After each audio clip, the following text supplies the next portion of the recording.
양 목사와 함께하는 주님은 나의 최고봉 11월 셋째 날입니다. 오늘 묵상의 주제는 예수님의 종입니다. 오늘 묵상은 한때 한국교회에서 나는 죽고 예수로 산다는 유행어를 만들어낸 본문이기도 하지요. 개인적으로 10월달 한 달간 안식하면서 한국에서 깊이 묵상했던 말씀이기도 합니다. 이 영상은 개인적인 유튜브 양승원 목사의 광야 벙커에 저장해 두었습니다.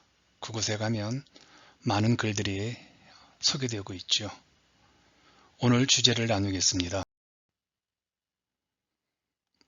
갈라디아서 2장 20절 내가 그리스도와 함께 십자가에 못 박혔나니 그런즉 이제는 내가 사는 것이 아니요 오직 내 안에 그리스도께서 사시는 것이라.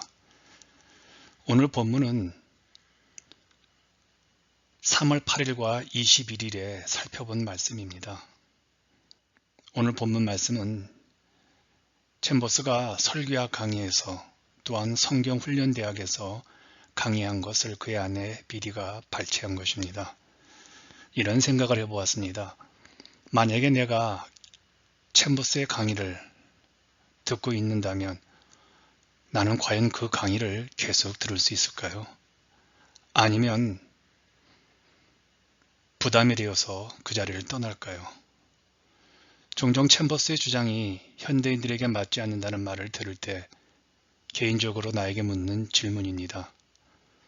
내가 챔버스의 주장이 부담스럽다면 혹시 나는 나만의 그리스도인의 의미에 집착한 나머지 아직까지도 나의 권리를 하나님께 드리지 못한 것은 아닐까? 여러분은 어떻습니까? 오늘 묵상은 강력하지만 굉장히 실제적으로 여러분에게 도움이 될 수 있는 묵상이 됩니다. 주님의 종은 주를 위하여 삽니다. 제자와 주님의 종은 같은 말이죠. 주님의 종이 되는 것은 주를 위해 살아가는 것이죠. 그럼 어떻게 주님의 종이 될 수 있을까요? 주님의 종은 누가 강요해서 되는 것이 아니고 누가 도와주어서 되는 것이 아닙니다. 챔버스의 강력한 도전입니다. 갈라디아서 2장 20절 이 말씀은 나의 독립을 내 손으로 부수고 최상의 주 예수님께 순복하는 것을 의미합니다. 아무도 나 대신 이 일을 할 수 없습니다. 스스로 해야 합니다. 가만히 생각해보면 하나님은 365일 내내 우리가 주님의 종이 되는 이 문제에 대해서 결정을 내릴 수 있도록 매일 하루하루 기회를 주시는데 강제하시지 않습니다. 주님의 종으로 살기 위해서는 그리스도와 함께 연합된 삶을 살기 위해서는 그리스도의 십자가에 나를 못 박아야 합니다. 그리스도의 십자가에 못 박는 의미는 무엇일까요? 챔버스는 내가 그리스도와 함께 십자가에 못 박힌다는 의미를 이렇게 설명했습니다. 자아의 부서짐이 있었습니까? 그렇지 않다면 모든 것이 거짓 경건입니다. 내가 결정해야 하는 단 한 가지는 포기이기 때문입니다. 예수 그리스도께 순복하겠습니까? 자아가 부서지든 상관하지 않겠습니까? 자아 실현을 버리는 단계에 이르러야 합니다. 우리가 내 자신의 신이 되려는 마음, 주님으로부터 독립된 모든 상태를 완전히 포기해야 한다는 말입니다.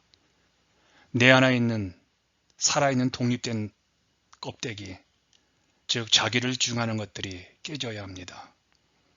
주님을 향한 완전한 순종을 위해서는 내 안에 살아있는 독립된 내 모든 껍데기가 깨져야 합니다.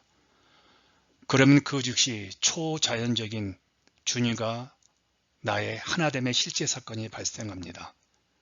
그리고 성령의 증거가 불명하게 나타나는데 바로 내가 그리스도와 함께 십자가에 못 박혔다는 실제를 경험하게 되어지죠.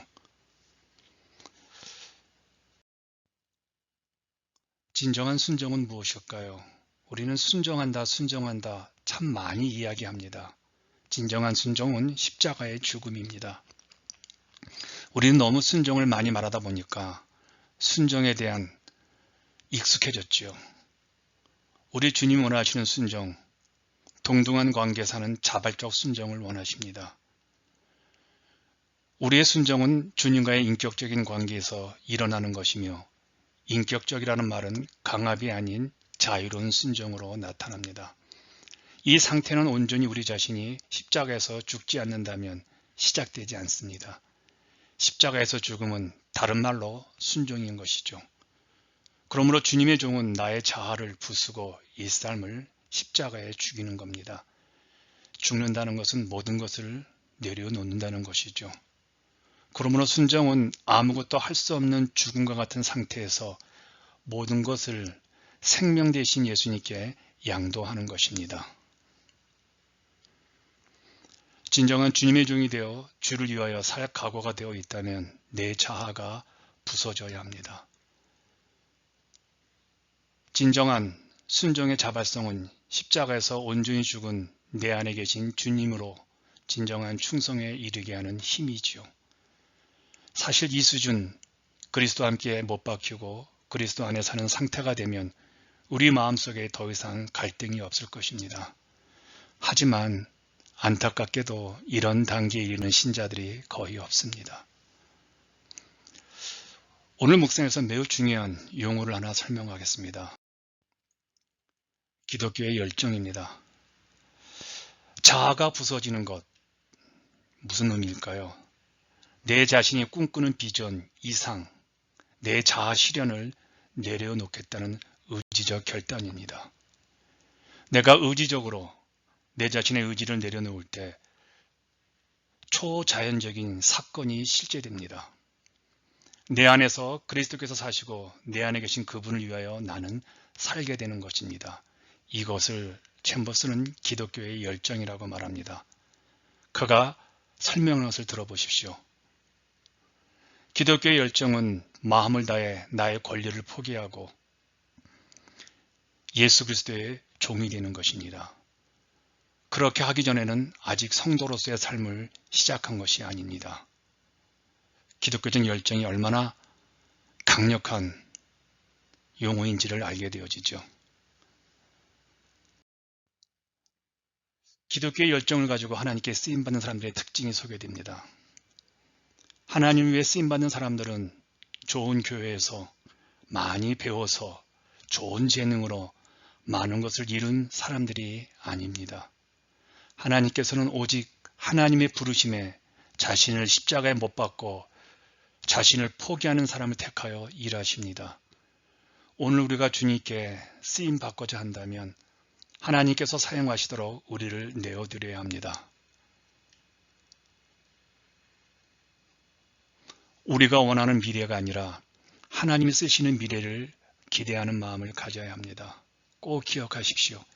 내 자아가 깨어지고 벗어질 때 비로소 성령의 증거가 우리 안에 나타납니다. 예수님께서 제자들을 부르신 방법을 한번 생각해 봅시다. 예수님은 부활하시고 승천할 때 많은 사람들에게 사역을 부탁하지 않았습니다. 끝까지 주님의 약속을 믿고 기다렸던 사람들을 통하여 성령께서 일하셨습니다. 예수님께서 택하셔서 선택한 제자들은 위대한 성취나 뛰어난 재능들을 가진 사람들이 아니었습니다. 그들은 단지 나를 따르라는 주님의 명령에 순종한 사람들이었습니다. 이들을 통해 하나님의 나라가 오늘까지 계속 이어지고 있는 것이죠. 챔버스는 런던의 성경대학에서 이런 각오로 학생들을 가르쳤습니다. 하나님의 부르심을 듣는 학생이 1년에 한 명만 있어도 하나님의 성경대학에 존재하는 충분한 이유가 될 것입니다. 나도 개인적으로 챔버스처럼 단 한 사람이라도 내 설교 또한 내가 가르치는 성경 공부에 온다면 그들을 위해서 내가 존재한다고 믿고 지금까지 실천하고 있습니다. 하나님께 쓰임받는 사람들의 특징은 바로 이런 기독교적인 열정을 가지고 있는 사람들이죠. 한 사람이라도 주님 앞에 돌아올 수 있다면요. 어떠세요? 오늘 당신에게 이런 주님께 쓰임받는 사람들의 특징이 있습니까?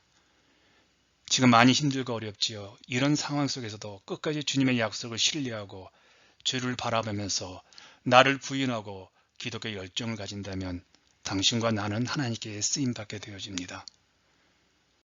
오늘 당신의 신앙 고백하고 실천하기입니다. 하나님의 부르심으로 인해 무엇을 포기했습니까? 포기한 것을 분명히 말할 수 없다면 아직 주님의 제자로 쓰임받기에 합당하지 않은 상태입니다. 당신은 지금 막다른 골목에 처해 있습니까? 만약 그렇다면 예수님께 항복하는 길 외에 다른 방도는 없습니다. 지금 당신이 바닥이라면 그 바닥에서도 하나님께 당신의 항복을 원하고 계시기에 항복하기를 바랍니다. 힘들고 어려운 상황 속에서도 그 바닥에서 더욱 항복하여서 주님께 쓰임받는 삶을 살아가는 희망을 가진 여러분들을 응원하겠습니다.